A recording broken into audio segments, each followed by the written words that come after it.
একজন আরেকজনকে কিভাবে কটাক্ষ করলো এবং কিভাবে আলোচনা করলো এবং কিভাবে আক্রমণ করলো, ওয়ারাস তারা একটা রাষ্ট্রীয় ইস্যু, জনগুরুত্বপূর্ণ ইস্যু।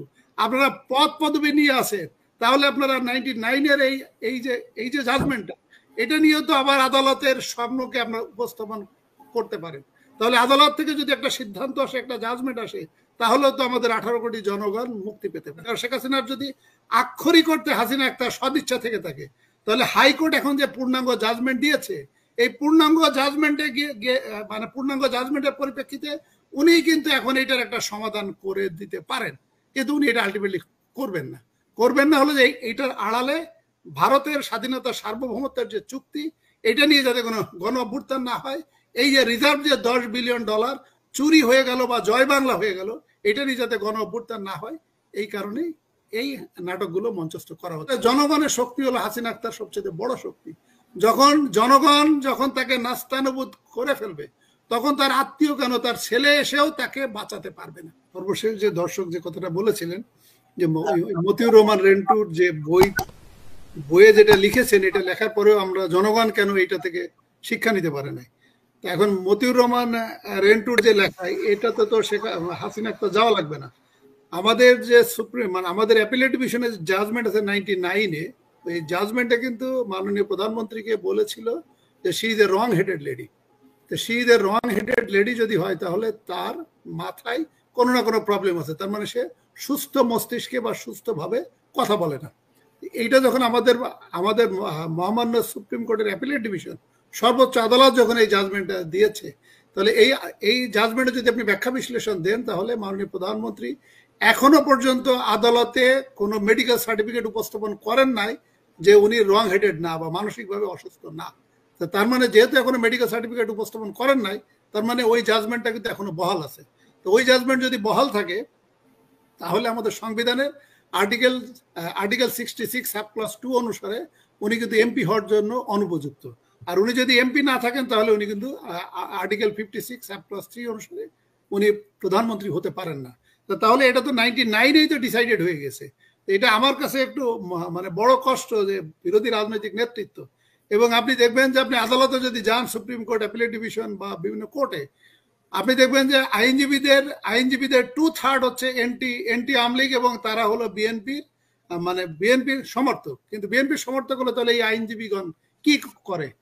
এই বিষয়টা নিয়েও তো আবার উচ্চ আদালতে চ্যালেঞ্জ করা যায় যে আপনারা বলেছিলেন রং হেডেড লেডি, তো উনি তো এখনো পর্যন্ত মেডিকেল সার্টিফিকেট উপস্থাপন করেন নাই, তো তাহলে আপনারা কেন এটা ব্যবস্থা নিচ্ছেন না বা কেন অ্যাকশন নিচ্ছেন না? তো তার মানে এই যে 99 থেকে উনি অপোজিশন পার্টির লিডার হলেন, অপোজিশন পার্টির লিডারও কিন্তু পার্ট অফ দ্য গভর্নমেন্ট। তারপরে এই যে গত 15 বছর বা 16 বছর ধরে উনি প্রধানমন্ত্রী হিসেবে থাকলেন, তার মানে এই যে 15 এবং 99 থেকে 2001, 2 বছর ছিলেন উনি প্রধানমন্ত্রী। তার মানে এই যে 16, 2, 18 আর 5 বছর হলো অপোজিশন পার্টির লিডার, 23 বছর। তাহলে এই 23 বছরে থাকার ক্ষমতাটা তো আমাদের সুপ্রিম কোর্টের অ্যাপিলেট ডিভিশনের যে জাজমেন্ট, এই অনুসারে তো সংবিধান কভার করে না।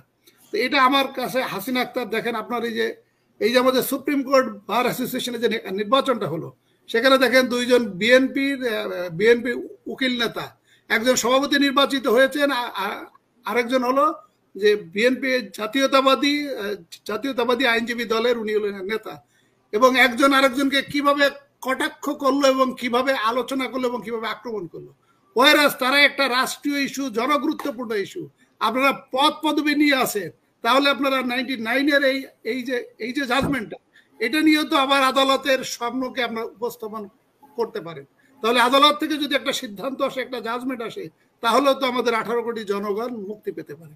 আর আরেকটি হলো যে ওই দর্শকই বলেছে যে এটা যেহেতু শেখ হাসিনা মানবে না, তাহলে এটা কি এক দফা বা শেখ হাসিনার পদত্যাগের আন্দোলন হতে পারে কিনা? হাসিনা আক্তার, আমি কিন্তু এর আগেও বলেছি, এখনো বলেছি, আলটিমেটলি শেখ হাসিনা কিন্তু এটা মানবে। কিন্তু নাটক মঞ্চস্থ করেই কিন্তু এটা করছে। কিন্তু শেখ হাসিনা একটা জিনিস মানবে না, যেটা হলো যে আমি যেটা বলছি যে মুক্তিযোদ্ধাদের কোটা কোনোভাবেই রাখা যাবে না, সেটা প্রথম শ্রেণী থেকে 4র্থ শ্রেণী পর্যন্ত কোনো ক্যাডারে বা কোনো স্কেলে রাখা যাবে না। কিন্তু শেখ হাসিনা এটা হয়তো সে মানবে না, না মেনে আন্দোলনকারীদের সাথে 10% 15% হয়তো আন্দোলনকারীরা বলবে, উনি তখন বলবে যে আমি যেহেতু প্রধানমন্ত্রী, আমি তোমাদের মাতৃতুল্য, তাহলে তাহলে যেটা 56% ছিল কোটা, এটা আমি আধা দিতে নামিয়ে আনলাম 58-তে, মানে আমি 28%-এ নামিয়ে আনলাম। ওই ক্ষেত্রে মুক্তিযোদ্ধাদের কোটা ঠিকই সে কিন্তু 15% এটা কিন্তু রাখবে। এবং যে সমস্ত নেতাদেরকে ডাকবে, এদেরকে এদেরকে ডিজিএফআই বা গোয়েন্দা সংস্থা আগের থেকেই তাদেরকে শাসিয়ে দিবে, দিয়ে বলবে যে প্রধানমন্ত্রী গণভবনে যাচ্ছ, তোমার 14 গোষ্ঠীরও কিন্তু সাধ্য নয় যে প্রধানমন্ত্রী গণভবনে যাওয়া, তুমি যাচ্ছ, উনি যেটা প্রস্তাব করে এটা তুমি মেনে নিও। সো আলটিমেটলি এইটাই হবে, আপনি একটু অপেক্ষা করেন। যতই যতই যতজন বিজ্ঞজন ব্যাখ্যা বিশ্লেষণ দিক না কেন, আলটিমেটলি শেখ হাসিনা এটা করবে, কিন্তু এটা আগামী 1 থেকে 1.5 মাস পরে আদালতকে ব্যবহার করবে। কারণ শেখ হাসিনার যদি আক্ষরিক করতে হাসিনা একটা সদিচ্ছা থেকে থাকে, তাহলে হাইকোর্ট এখন যে পূর্ণাঙ্গ জাজমেন্ট দিয়েছে, এই পূর্ণাঙ্গ জাজমেন্টে গিয়ে মানে পূর্ণাঙ্গ জাজমেন্টের পরিপ্রেক্ষিতে উনি কিন্তু এখন এটার একটা সমাধান করে দিতে পারেন, কিন্তু উনি এটা আলটিমেটলি করবেন না। করবেন না হলে যে এইটার আড়ালে ভারতের স্বাধীনতা সার্বভৌমত্বের যে চুক্তি, এটা নিয়ে যাতে কোনো গণ অভ্যুত্থান না হয়, এই যে রিজার্ভ যে $10 বিলিয়ন চুরি হয়ে গেল বা জয় বাংলা হয়ে গেল, এটা নিয়ে যাতে গণ অভ্যুত্থান না হয়, এই কারণেই এই নাটকগুলো মঞ্চস্থ করা হচ্ছে। তবে সর্বশেষ যে দর্শক শ্রোতারা যেটা বলেছে, বা আশাবাদী, আমিও আশাবাদী, আলটিমেটলি আপনারা শেখ হাসিনা যেহেতু আপনাদের সাথে চালাকি করছে, জনগণের সাথে চালাকি করছে, বিরোধী রাজনৈতিক নেতৃত্বেরও উচিত হবে আগামী 15-20 দিন বা 1 মাস আপনারা একটা যুদ্ধে লিপ্ত হন। রাজনীতিও কিন্তু একটা যুদ্ধ। তো রাজনীতি একটা যুদ্ধ যদি হয়, আপনারা এই যারা আন্দোলন করছে এদের সাথে আপনারাও বিভিন্ন ইস্যুতে বিভিন্ন ফ্রন্টে আক্রমণ করে শেখ হাসিনা সরকারকে নাস্তানুবুদ করে ফেলেন। কারণ এখন সে অর্থনৈতিকভাবে অনেক দুর্বল এবং সে ক্ষমতাচ্যুত হয়ে যাবে। এবং ওই দর্শক কিন্তু আরেকটি প্রশ্ন করেছে, সে বলেছে যে যদি ওই ধরনের পরিস্থিতি আসে তাহলে সেনাবাহিনী নামবে কিনা।